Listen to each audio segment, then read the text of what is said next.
So right, రాష్ట్రంలో అందాల పోటీలు జరుగుతూ ఉన్నాయి. సో అందాల పోటీలు రద్దు చేయాలంటే కూడా కొంతమంది నాయకులు ఇక్కడ ఓయూ క్యాంపస్ దగ్గరికి వచ్చి కూడా ధర్నా చేస్తూ ఉన్నారు.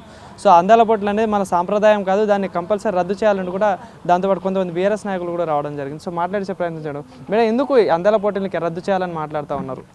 తెలంగాణ మహిళ శ్రమైక జీవన సౌందర్యానికి ఒక ప్రతీక, ఉద్యమాల నాయకత్వాలకు ప్రతీక, పాలనాపరమైనటువంటి రంగంలో విశేషమైనటువంటి ప్రతిభ కనపరచడంలో ఒక ప్రతీక. ఏ రకంగా చూసినా తెలంగాణ మహిళ ఈ అందాల పోటీలను అందాల వైపు దృష్టి పెట్టినట్టు కనపడదు, గతంలో కానీ ఇప్పుడు కానీ. మరి ఇటువంటి స్థితిలో తెలంగాణ మహిళను కించపరిచే విధంగా ఈ అందాల పోటీల నిర్వహణ తెలంగాణ మహిళలు ఖండిస్తారు. రేవంత్ రెడ్డి సర్కారు ఎన్నికలకు ముందు ఏవైతే మహిళలకు హామీ ఇచ్చిందో, తెలంగాణ మహిళలను ఈ స్థాయిలో ఇంత తీవ్రంగా మోసగించినటువంటి వ్యక్తి ఎవరైనా ఉన్నారు, పాలన ఏదైతే ఉన్నదో అంటే అది ఈ కాంగ్రెస్ పాలనే, ఈ రేవంత్ రెడ్డి సర్కారే.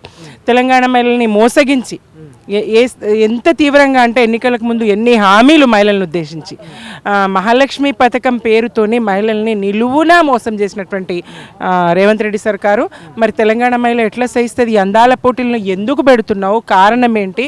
దానివల్ల తెలంగాణ సామాన్య మహిళలకు, కోట్లాది మంది మహిళలకు ఏమి ఒరుగుతుంది, ఏమి జరుగుతుంది? ఇట్లాంటి కార్యక్రమాలు చేయడం వల్ల రాష్ట్రం అభివృద్ధి పెరుగుతుంది, కొంచెం అంటే అభివృద్ధి అయ్యే ఛాన్సెస్ ఉన్నాయని కూడా మాట్లాడుతున్నాను. ఏ విధంగా అభివృద్ధి చెందుతుంది? ఇది విద్య విషయంలో ఆడపిల్లకు అండగా నిలుస్తుందా? ఇది వైద్యంలో మరి ఆడపిల్లకు, మహిళలకు అండగా నిలుస్తుందా? ఏ రకంగా గృహహింసను ఆపగలుగుతుందా? ఏ రకంగా స్త్రీల మీద జరుగుతున్నటువంటి అత్యాచారాలను, దాడులను ఆపగలుగుతుందా?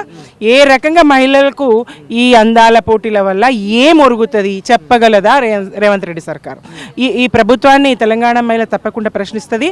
ఈ అందాల పోటీలకు ఖర్చు పెట్టేటువంటి 200 కోట్లతోనే నువ్వు తెలంగాణ విద్యార్థినులకు ఇస్తానన్నటువంటి ఎన్ని స్కూటీలైనా ఇవ్వగలుగుతావు.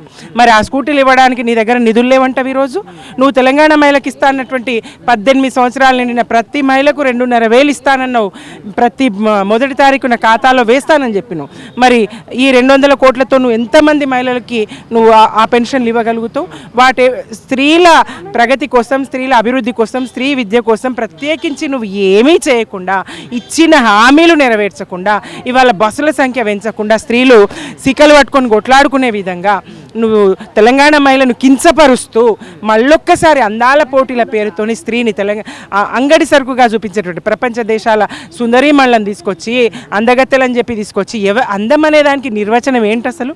అందం అనే దానికి నిర్వచనం ఏంటి అసలు? ఇవాళ వందలాది, వేలాది, లక్షలాది మంది మహిళలు వివిధ రంగాల్లో, అసంఘటిత రంగాల్లో పనిచేస్తూ ఉన్నారు. అన్ని అటు వ్యవసాయంతో మొదలుకొని అనేక రంగాల్లో మహిళలు ఇవాళ పనిచేస్తూ ఉన్నారు.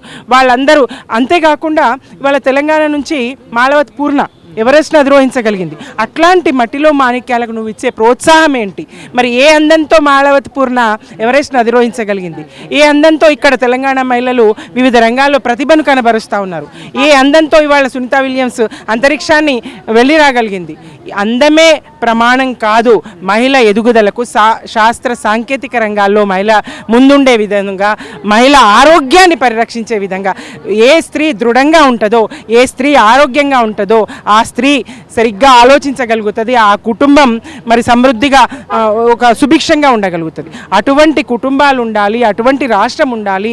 స్త్రీని అటు విద్యా విషయకంగా, ఇటు ఆరోగ్య విషయంగా పరిరక్షించాల్సిన బాధ్యత నీ మీద లేదా? ఇవాళ కేసీఆర్ కిట్టు మానేసినావు. ఒక గర్భిణీ స్త్రీకి అన్ని రకాల పౌష్టిక ఆహారం అందాలి, మాతా శిశు మరణాలు ఆగాలనేటువంటి సదుద్దేశంతో కేసీఆర్ గారు ప్రవేశపెట్టినటువంటి కిట్టును నువ్వు ఆపేసినావు. అలాగే కళ్యాణ లక్ష్మితో ఇస్తానటువంటి తులం బంగారం ఇయ్యట్నే లేదు. స్త్రీ సంక్షేమానికి ప్రత్యేకంగా నువ్వేం చేసినావు? ఇది ఇవాళ నువ్వు ఇస్తానటువంటి పాక్షికంగా ఇస్తున్నటువంటి ఆ మహాలక్ష్మి పేరుతో ఇస్తున్నటువంటి సిలిండర్లు మరింత మందికి వచ్చేవి కదా, మరింత మంది పేదలకు వచ్చేవి కదా. ఈ 200 కోట్లను తెలంగాణ మహిళా సంక్షేమానికి నువ్వు ఖర్చు పెడితే ఎంత ప్రగతిని సాధించేవాళ్ళం, ఎంత అభివృద్ధిని సాధించేవాళ్ళం. ప్రపంచ దేశంలో మన రాష్ట్రం ఇంకా ఎంత పేరును సంపాదించేది. ఇది రేవంత్ రెడ్డి సర్కార్ నిలదీస్తూ తెలంగాణ మహిళకి ఇచ్చినటువంటి హామీని నెరవేర్చాలి, అందాల పోటీలను రద్దు చేయాలి. ఈ దిశలో మరి సంఘ్ పరివారు, బీజేపీ, ఇతరత్ర వాళ్ళైతే భారతీయ సంస్కృతి, మహిళ ఇట్లా ఉండాలి, అట్లా ఉండాలి అనేటువంటి వాళ్ళు ఇవాళ ప్రశ్నించాలి. మరి ఈ అంగాంగ ప్రదర్శన, అర్ధనగ్న ప్రదర్శనతో జరిగేటువంటి అందాల పోటీలను బీజేపీ, ఇతరత్ర మహిళా మోర్చా వాళ్ళు ఏ రకంగా స్వాగతిస్తున్నారో అర్థం కాదు. మరి ఈ దిశలో మహిళలందరూ, అన్ని పార్టీల మహిళలందరూ ముందుకొచ్చి పోరాడాల్సినటువంటి అవసరం ఉన్నది. రేవంత్ రెడ్డి సర్కార్ను నిలదీయాల్సినటువంటి అవసరం ఉన్నది. జై తెలంగాణ.